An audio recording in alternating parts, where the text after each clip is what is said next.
Hi all. First of all, I just want to apologise because I've not been on here, I've not been too well the past few days. Secondly, just hoping you all have had a really nice day. It's been roasting here in Scotland. At one point it was 30 degrees, which is ridiculously hot for here. And thirdly, I just wanted to apologise that my last video cut off mid-speech because I only have limited memory in my phone.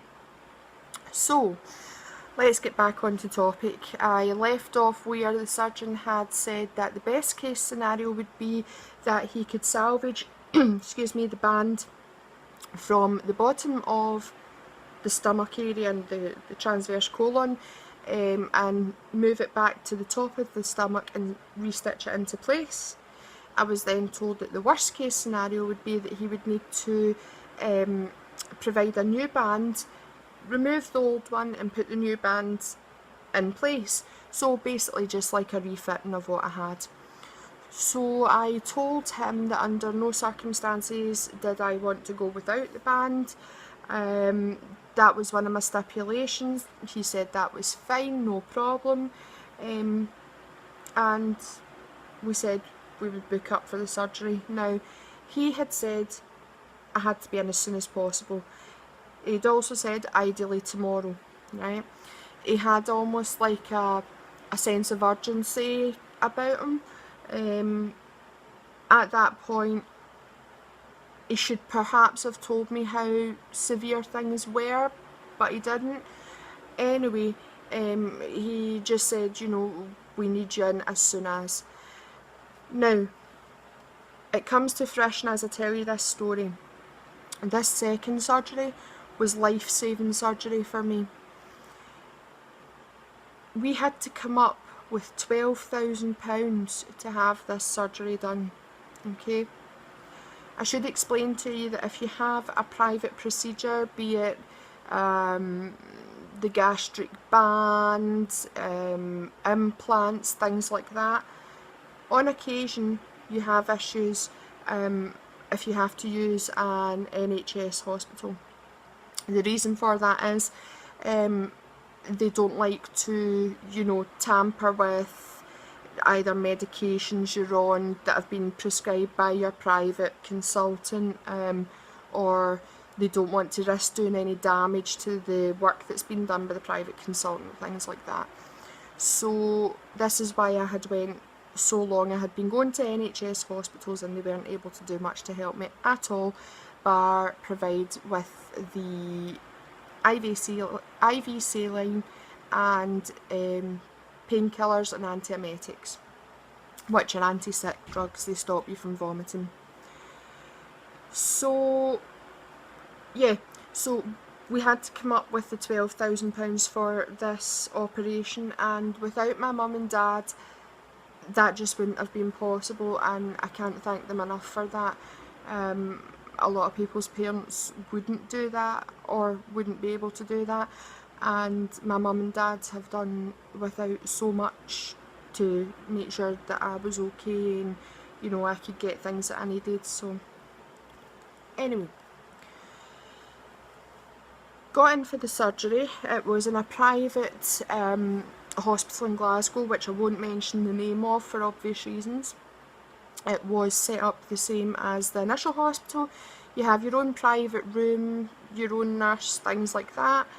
I went through the pre-ops, was waiting to go down for the surgery. I said goodbye to my mum, who was really upset, and I was taken for the surgery.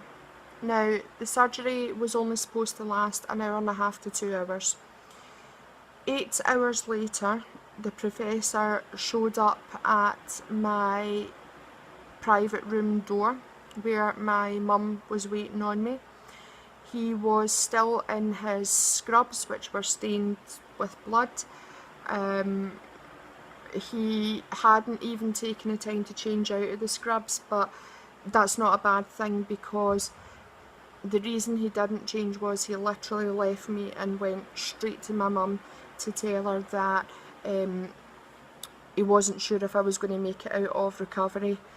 He said that I was in a very critical way and that he advised my mum contact any family to come up. My mum was distraught. She was in complete shock. None of this was expected, none at all. So a lot of this I'm going from what I can remember, you know, family tell me, especially mum, because obviously I had been in surgery and I was out of it for weeks after that, but I didn't actually start coming round until later on that night, when they'd managed to get me out of recovery. When I came round that night, the only things that I can remember is opening my eyes and trying to ask for my mum, but I couldn't actually speak. It was just too painful. That, in a nutshell, it was too painful.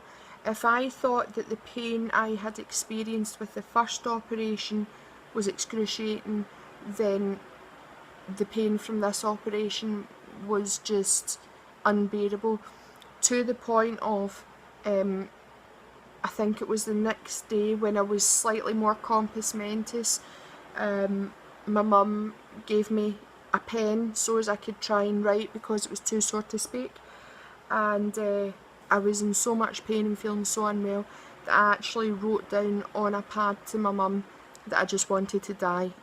It was so severe. I felt so unwell.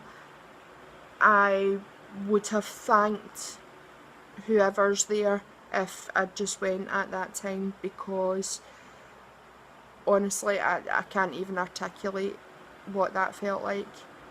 Anyhow, it wasn't very nice for my mum, obviously, but in that kind of state, the state I was in, you don't automatically think of your family or other people or how they're going to feel. It's a really strange thing. You get really in your head, and it's a time that you start vocalising things that maybe you shouldn't, i.e. wishing that you weren't here. Anyway, my health that night went south. It went from critical to worse, to worse, to worse, to the point of they said we need to get her to high dependency now. They phoned for an ambulance because they didn't have a high dependency in the private hospital. They phoned for an ambulance, they got that over to the hospital, and they duly transferred me from my room to the ambulance. Oh my god, see, travelling on like the trolley thing and the bumping, oh my god, I can even still remember the pain now. They had doped me up on morphine and my antiemetic of choice, which is IV cyclazine. I find that a bolus of that, a bolus, for anyone that doesn't know, is a small concentrated dose. A bolus of cyclazine put into your vein, which is intravenously. It must be put in very slowly or it burns and it will collapse your vein. So if you ever do need to ask for an antiemetic and they give you cyclazine, make sure that the person who is putting it into your system knows what they're doing and they know to put it in slowly. And I'm talking about a small bolus in a syringe should take maybe 6 minutes to ease into the system, okay? Please take that on board, because with my training and what I know from my personal life and what has happened to my arms with nurses who don't care, right? And this is coming from someone in the healthcare profession. I have had nurses who just don't care and just want to throw the drug into you and that's fine. I have had nurses who don't know exactly how to give you the drug, and through no fault of their own, it's just simply because they're not trained in it, they end up hurting you. Anyway, various other things, but I'll get to that. So the cyclazine dopes you up as well as the morphine, so you feel as if you're kind of spaced out, but I was still feeling the pain through this. Got transferred by blue light in the ambulance from the private hospital to the NHS hospital where the high dependency was. From there, I was taken into the high dependency unit, which each patient who's in there has their own 2 nurses. Those 2 nurses purely look after you, unless of course there's like a major emergency in the next bed or something, but their job is to purely look after you and your needs, so because you're so unwell. I remember being surrounded by, there must have been maybe 10 different people around me, from healthcare assistants to nursing staff to consultants and the professor who had travelled over at the back of the ambulance. My parents were kept outside, as was my partner. Yeah, they were all outside, and the first, I'm trying to think, you know, in sequence how things happened. The first thing I remember was hearing an awful lot of medical jargon and stuff that I didn't understand because I had no training at that time. I was coming in and out of this kind of drugged state as well, so obviously you don't pick up on much. Then the next thing I heard was I was going to have to go for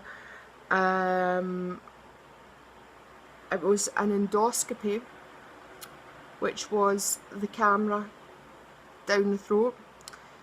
It turns out that they couldn't do that, so they had to go up my nose, and it was horrible. But luckily my memory's foggy on that, so I'm quite pleased about that. The other thing that I heard them saying was that I was going to have to get a catheter. Now, for many years I've had a fear of catheters. I have no problem putting them into a patient, cleaning them, removing them, no problem, but I've always had a fear of having one myself. I had a bad experience that I witnessed with my grandfather with a catheter, and I think it's probably just given me a bit of a oof about them. Sorry, I'm just going to get comfy. So, went for the endoscopy style camera, came back up from there, and there was talk of this catheter again. The only thing that I could keep saying over and over was, I'm begging you, please don't give me a catheter, I'll do my best, I'll try and get up, I'll try and go to the toilet, and basically they were having none of it. They knew how unwell I was, and I obviously wasn't aware of exactly how critical I was. So I remember saying, the professor was there, and I remember using his name and saying to him, please, please don't let them put this catheter in, please don't let them, I really don't want it. And basically he appeased me and said, yeah, no bother, that's fine, but obviously gave them the nod, and I duly had no choice but to have this catheter fitted. So I had a healthcare assistant who was so good with me, and so kind of motherly, and she was just fantastic. Again, I wish I could mention her name, but I don't want to, just in case she wouldn't want mentioned. She was amazing. She basically held me, she comforted me, she tried to talk me through what was going on, and also the person who put the catheter in, she was more than competent in doing it, and I have to say, I never actually felt it. Had I not been medicated and stuff, I might have felt it, but from my recollection I didn't feel a thing, and that was something that I was terrified about. And I continued to be terrified about this catheter for the duration that it was in. Anyway, let's move on from the catheter. What I'll do is I'll round up this video just now. I shall upload it and I will do another video tonight. Actually, I'll do another video just now and